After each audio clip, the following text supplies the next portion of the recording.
사랑하는 믿음의 가족 여러분, 한 달의 수입을 정산하고 가계부를 정리할 때 우리 마음속에 조용히 그러나 아주 무겁게 찾아오는 이름이 하나 있습니다. 바로 11조입니다. 하나님께 마땅히 드려야 할 거룩한 예물이라고 배우며 평생을 신앙생활 해왔지만 때로는 이 11조가 우리에게 기쁨과 감사이기보다는 무거운 짐처럼 느껴질 때가 있음을 솔직히 고백하게 됩니다.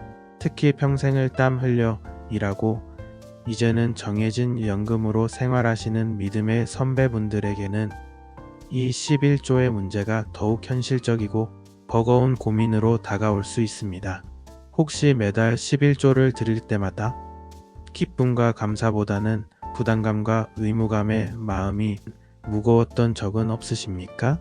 혹은 다른 사람은 알지 못하는 이유로 11조를 도무지 드리지 못하는 달에는 마치 하나님 앞에 큰 죄를 지은 것 같은 죄책감에 시달리지는 않으셨습니까? 어떤 교회에서는 11조를 비롯한 헌금해야만 복을 받고 하지 않으면 저주를 받는다고 가르치기도 합니다. 그 교회가 여러분이 다니시는 교회는 아니길 바랍니다. 과연 성경이 말하는 11조의 진짜 의미는 무엇일까요? 그리고 왜 11조라는 헌금이 없는 나라도 많은데 유독 한국 교회는 이 11조를 이토록 중요하게 강조하게 된 것일까요? 오늘 우리는 11조라는 이 거룩한 행위가 어떻게 시작되었고 왜 한국 교회에서 특별히 강조되었으며 오늘날 우리는 어떤 마음으로 이 헌신에 동참해야 하는지, 특히 은퇴 후 연금으로 생활하시는 분들은 이 문제를 어떻게 바라보아야 하는지 5가지 포인트를 통해 함께 알아보며 하나님께서 우리에게 원하시는 진짜 복된 헌금의 의미를 되찾고자 합니다. 이 시간을 통해 율법의 무거운 짐에서 벗어나 은혜 안에서 누리는 참된 자유와 감사의 헌신을 회복하는 귀한 시간이 되기를 간절히 소망합니다. 먼저 11조가 처음 등장하는 성경의 기록으로 거슬러 올라가 그 본래의 의미를 살펴보겠습니다. 많은 분들이 11조가 모세의 율법에서 시작되었다고 생각하지만 사실 11조는 율법보다 훨씬 이전에 등장합니다.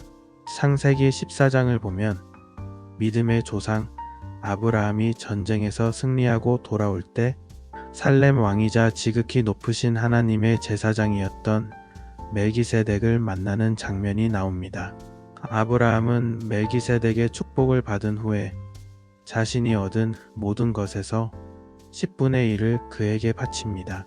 중요한 것은 이때의 11조는 누가 시켜서 한 의무나 율법이 아니었다는 점입니다. 이것은 모든 승리가 하나님의 은혜였음을 고백하며 자발적인 감사와 경외의 마음으로 드린 첫 번째 11조였습니다. 이후 11조는 모세의 율법을 통해 이스라엘 백성 전체의 제도로 공식화됩니다. 하나님께서는 이스라엘의 12지파에게 가나안 땅을 기업으로 분배하실 때 오직 레위 지파에게만 땅을 주지 않으셨습니다. 왜냐하면 그들은 땅을 경작하는 대신 성전에서 하나님을 섬기고 백성들의 신앙 교육을 책임지는 거룩한 임무를 맡았기 때문입니다. 따라서 나머지 11지파가 소산의 10분의 1을 레위인들에게 주어 그들이 생계 걱정 없이 사역에만 전념할 수 있도록 한 것이 바로 율법적 11조의 핵심 목적이었습니다. 즉, 11조는 오늘날로 말하면 목회자들의 생활비와 교회의 운영을 책임지는 재정 시스템의 시작이었습니다. 또한 성경은 여기서 한 걸음 더 나아갑니다. 신명기 14장을 보면 3년에 한 번씩은 그해 소산의 11조를 따로 모아 성 안에 저축하라고 명령하십니다. 그리고 그 돈을 레위인뿐만 아니라 객과 고아와 과부들, 즉 그 사회에서 가장 가난하고 연약한 이웃들을 위해 사용하도록 했습니다. 이것이 바로 11조의 또 다른 중요한 목적, 즉 사회적 구제의 기능이었습니다. 우리가 잘 아는 말라기 3장 10절의 말씀, 만군의 여호와가 이르노라 너희의 온전한 11조를 창고에 들여 나의 집에 양식이 있게 하고 라는 말씀도 바로 이러한 배경 속에서 이해해야 합니다. 당시 이스라엘 백성들이 하나님의 것을 도둑질했다는 책망을 받은 이유는 단순히 11조를 내지 않았기 때문만이 아닙니다. 그들이 11조를 드리지 않음으로써 마땅히 섬겨야 할 레위인들의 생계가 막막해지고 돌봐야 할 가난한 이웃들이 굶주리게 되었기 때문입니다. 11조는 단순히 돈의 문제가 아니라 하나님 사랑과 이웃 사랑이라는 가장 큰 계명을 실천하는 구체적인 방법이었던 것입니다. 두 번째로, 그렇다면 예수님과 사도들은 이 11조를 어떻게 바라보셨는지 신약으로 넘어가 보겠습니다. 이것이 오늘 우리에게는 더욱 중요한 문제입니다. 예수님 시대에도 유대인들은 11조를 매우 철저하게 지켰습니다. 바리새인들은 밭에서 나는 채소의 11조, 박하와 회양과 근처의 11조까지 정확하게 계산해서 바쳤습니다. 그런데 예수님께서는 그런 그들을 향해 칭찬이 아닌 무서운 책망을 하셨습니다. 마태복음 23장 23절 말씀입니다. 화 있을진저 외식하는 서기관들과 바리새인들이여, 너희가 박하와 회양과 근처의 11조는 들이되 율법에 더 중한 바 정의와 긍휼과 믿음은 버렸도다. 그러나 이것도 행하고 저것도 버리지 말아야 할지니라. 예수님의 말씀의 핵심이 무엇입니까? 11조 자체가 잘못되었다는 것이 아닙니다. 예수님께서는 분명히 이것도 행하고 저것도 버리지 말아야 한다고 말씀하셨습니다. 문제는 그들이 11조라는 형식에만 매달린 나머지 그 11조의 본래 정신이었던 정의와 긍휼과 믿음을 완전히 잃어버렸다는 것입니다. 하나님께서 정말 원하시는 것은 가난하고 소외된 이웃을 향한 정의와 긍휼의 마음, 그리고 하나님을 향한 진실한 믿음인데, 그들은 이런 더 중요한 것들은 내팽개치고 오직 11조를 드렸다는 자기의에만 빠져 있었던 것입니다. 예수님의 십자가 이후 초대교회 시대에는 11조에 대한 개념이 더욱 근본적으로 변화합니다. 사도 바울을 비롯한 신약의 저자들은 성도들에게 11조를 율법적인 의무로 강요하지 않습니다. 대신 완전히 새로운 헌금의 원리를 제시합니다. 그 핵심 정신이 담긴 구절이 바로 고린도후서 9장 7절입니다. 각각 그 마음에 정한 대로 할 것이요 인색함으로나 억지로 하지 말지니 하나님은 즐겨내는 자를 사랑하시느니라. 형제자매 여러분, 이 말씀이 바로 신약 시대의 성도들에게 주시는 헌금의 대원칙입니다. 구약의 11조가 의무와 규정에 가까웠다면 신약의 연보는 자발성과 기쁨의 그 중심이 있습니다. 여기에는 세 가지 중요한 원리가 있습니다. 첫째, 각각 그 마음에 정한 대로 드리는 것입니다. 누가 정해준 액수가 아니라 내가 하나님과 깊이 교제하며 기도하는 가운데 스스로 정하는 것입니다. 둘째, 인색함으로나 억지로 하지 말라는 것입니다. 아까워서 마지못해 드리거나 다른 사람의 눈치 때문에 억지로 드리는 헌금은 하나님께서 기뻐하지 않으신다는 뜻입니다.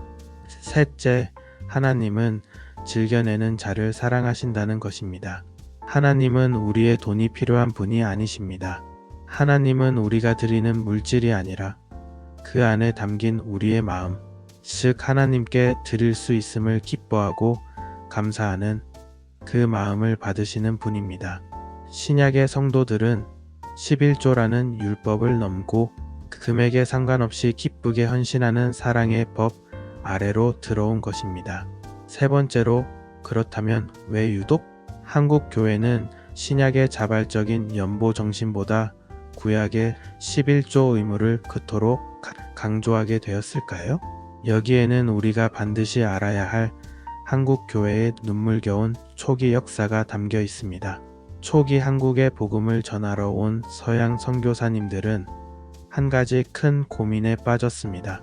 당시 조선은 너무나도 가난한 나라였습니다.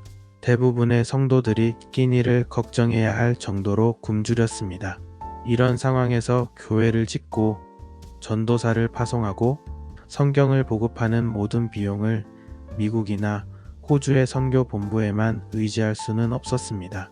만약 계속해서 외국의 재정 지원에만 의존한다면 한국 교회는 영원히 자립하지 못하고 선교지의 교회로만 남게 될 것이 뻔했습니다. 이때 네비우스 선교 정책이라는 새로운 선교 전략이 도입됩니다.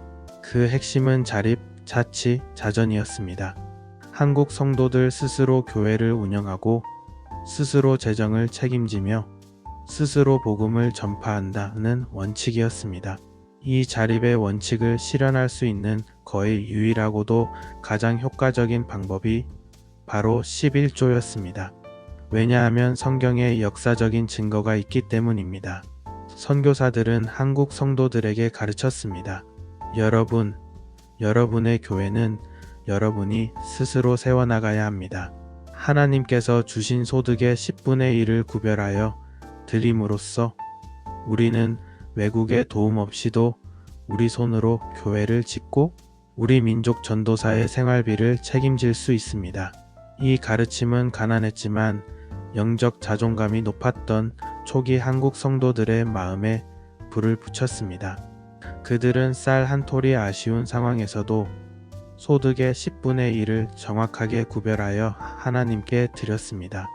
그 11조가 모여 예배당이 지어졌고 그 11조로 월급을 받은 전도사들이 전국 방방곡곡을 누비며 복음을 전했습니다. 일제강점기와 6.25 전쟁의 잿더미 속에서도 한국 교회가 무너지지 않고 오히려 폭발적으로 부흥할 수 있었던 그 저력의 중심에는 바로 이 눈물겨운 11조의 헌신이 있었습니다. 따라서 우리가 한국 교회의 11조 강조를 무조건 비판하기 전에 그것이 교회를 지키고 복음을 전하기 위한 우리 믿음의 선배들의 처절한 몸부림이자 거룩한 신앙의 유산이었음을 먼저 기억해야 합니다. 그들에게 11조는 부담이 아니라 하나님의 교회를 내 손으로 세운다는 자부심이요 특권이었던 것입니다. 이 마음과 정신을 현대를 살아가는 우리도 본받아야 할 것입니다. 네 번째로 이 귀한 신앙의 유산이 오늘날 어떻게 변질되고 있는지 우리는 아픈 마음으로 돌아보아야 합니다.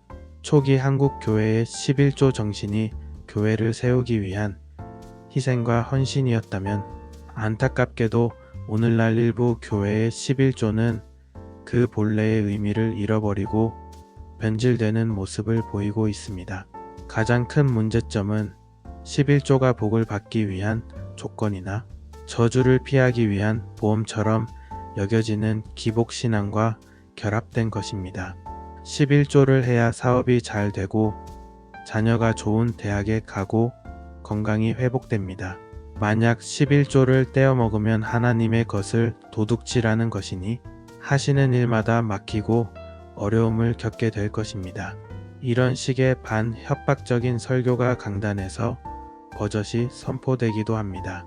이것은 성도들의 믿음을 이용하여 그들의 주머니를 노리는 참으로 무서운 죄악입니다. 하나님을 마치 우리가 드리는 돈의 액수에 따라 복과 저주를 내리는 거래의 대상으로 전락시키는 일입니다. 또한 11조가 교회의 직분과 연계되면서 또 다른 문제를 낳고 있습니다. 장로나 권사, 안수집사 같은 직분을 받으려면 반드시 11조 생활을 해야 한다는 것을 내규로 정해놓고 성도들의 헌금 내역을 감시하고 평가하는 일까지 벌어집니다. 이것은 신약이 말하는 자발성과 기쁨의 원리를 완전히 무시하고 성도들을 율법의 멍에 아래 가두는 바리새인적인 행태와 다를 바 없습니다. 현대 교회의 시스템에서 헌금의 지속성과 액수를 고려하여 직분을 내리는 것이 어쩔 수 없는 일이라 합니다. 그렇다면 교회를 내 몸처럼 아끼고 가장 먼저 모든 일에 봉사하지만 집안 형편이 안 좋아 주일 헌금도 제대로 드리지 못하는 집사님은 평생 장로나 권사가 될 수 없는 겁니까? 여러분, 저희는 경각심을 가져야 합니다. 영상을 보시는 장로님과 권사님들도 믿음의 선배로서 헌금을 기쁜 마음으로 드리고 될 수 있다면 왼손이 하는 일을 오른손이 모르게 하여 하늘에 여러분의 상급을 쌓으시기 바랍니다. 이 땅에서 우리의 삶은 유한하지만 주님과 함께하는 천국에서의 삶은 무한합니다. 이 영상을 보시는 분들은 내가 우리 교회에 이만큼 헌금해서 봉사했으니 내 말을 좀 들어줘야지 라며 다른 믿음의 형제, 자매분들과 얼굴 붉히며 싸우지 않으시기를 간절히 기도합니다. 그리고 이러한 11조 강요는 결국 교회의 타락으로 이어집니다. 성도들에게는 율법적인 의무를 강요하면서 정작 그렇게 모인 헌금은 구약의 명령대로 가난한 이웃을 돕고 사회적 약자를 섬기는 데 사용되기보다는 교회의 외형을 키우고 호화로운 건물을 짓거나 목회자의 사치스러운 생활을 유지하는 데 사용되는 경우가 많습니다. 이것이야말로 말라기 시대에 하나님께서 책망하셨던 하나님의 것을 도둑질하는 행위의 본질일 것입니다. 사랑하는 믿음의 가족 여러분, 우리는 분별해야 합니다. 11조 그 자체가 나쁜 것이 아닙니다. 우리의 소득의 일부를 구별하여 하나님 나라와 교회를 위해 드리는 것은 분명히 아름답고 귀한 헌신입니다. 하지만 그것이 얼마나 드렸느냐는 액수의 문제가 아니라 어떤 마음으로 드렸느냐는 중심의 문제임을 잊어서는 안 됩니다. 하나님은 헌금 액수보다 우리의 마음을 먼저 보십니다. 마지막 5번째로 이 모든 것을 바탕으로 은퇴 후 연금으로 생활하시는 우리 믿음의 선배 여러분들의 11조 문제에 대해 이야기하며 영상을 마무리하고자 합니다. 이것은 많은 분들이 누구에게도 시원하게 묻지 못하고 속으로만 끙끙 앓아오셨던 문제일 것입니다. 결론부터 말씀드리자면 퇴직 후에 받는 연금이나 국가에서 지급하는 노령연금에 대해 11조를 드리는 것은 전적으로 형제자매 여러분의 자유에 달려 있습니다. 그것은 결코 율법적인 의무사항이 아닙니다. 몇 가지 이유가 있습니다. 첫째, 연금은 성경시대의 소산이나 소득과는 개념이 조금 다릅니다. 성경에서 말하는 11조의 대상은 주로 땅의 소산물이나 가축의 첫 새끼 혹은 노동을 통해 얻은 직접적인 수입을 의미했습니다. 하지만 연금은 내가 평생에 걸쳐 이미 11조를 들였을 수도 있는 소득에서 세금이나 보험료의 형태로 적립해 두었던 돈을 다시 돌려받는 성격이 강합니다. 물론 이자나 투자 수익이 포함될 수 있지만 그 성격이 과거의 소득과 명확하게 구분되지 않습니다. 하지만 이런 신학적인 해석보다 더 중요한 이유가 있습니다. 바로 앞에서 길게 설명드린 신약의 원리, 즉 즐겨내는 마음과 억지로 하지 않는 것입니다. 평생을 자녀와 사회를 위해 헌신하시고 이제는 정해진 수입으로 노후를 보내셔야 하는 입장에서 11조 때문에 생활에 어려움을 겪으시거나 마음에 무거운 짐을 지는 것을 우리 하나님께서 과연 원하실까요? 절대로 그렇지 않습니다. 하나님은 우리가 율법의 조항을 지키느라 고통받는 것을 원치 않으시는 사랑의 아버지이십니다. 다시 한번 말씀드립니다. 하나님은 돈이 필요 없습니다. 제사보다 순종을 원하시는 하나님입니다. 따라서 연금에서 11조를 드려야 하느냐 마느냐의 문제로 더 이상 죄책감을 느끼거나 불안해하지 마십시오. 만약 연금으로 생활하시는 중에도 하나님께서 주신 은혜에 감사하여 기쁜 마음으로 소득의 일부를 구별하여 드리고 싶으시다면 그것이 10의 1이든 10의 2든 혹은 아주 작은 액수일지라도 하나님께서는 그 마음을 귀하게 받으실 것입니다. 마치 예수님께서 2렙돈을 드린 과부의 헌금을 가장 크게 칭찬하셨던 것처럼 말입니다. 그러나 만약 11조가 부담이 되어 생활이 힘겹고 마음이 무겁다면 억지로 드리지 않으셔도 괜찮습니다. 그 대신 마음을 다해 하나님께 감사 기도를 드리고 여러분의 시간과 삶으로 교회를 섬기는 것 또한 하나님께서 기쁘게 받으시는 거룩한 헌신입니다. 하나님은 우리의 돈이 아니라 우리 자신을 원하십니다.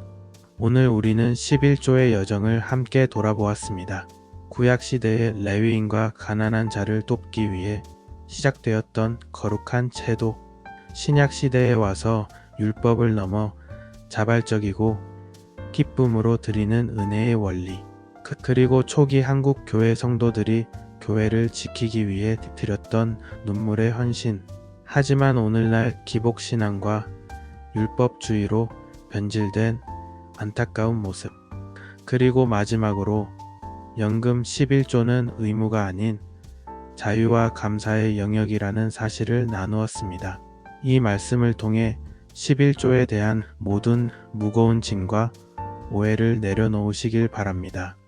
그리고 하나님께서 우리에게 정말 원하시는 것은 물질이 아니라 우리의 마음 중심이라는 사실을 굳게 붙드시길 바랍니다. 오늘 말씀이 11조에 대한 무거운 부담감을 덜어주고 참된 감사의 헌신을 회복하는데 도움이 되셨다면 좋아요를 눌러주시고 형제자매 여러분이 생각하시는 복된 헌금 생활에 대한 지혜를 댓글로 함께 나눠주시길 바랍니다. 주님께서 우리의 물질이 아니라 우리의 마음을 기쁘게 받으신다는 사실을 기억하며 모든 염려를 내려놓고 주님이 주시는 참된 자유와 평강을 누리시는 믿음의 가족 여러분 되시기를 주님의 이름으로 간절히 기도합니다. 아멘. 감사합니다.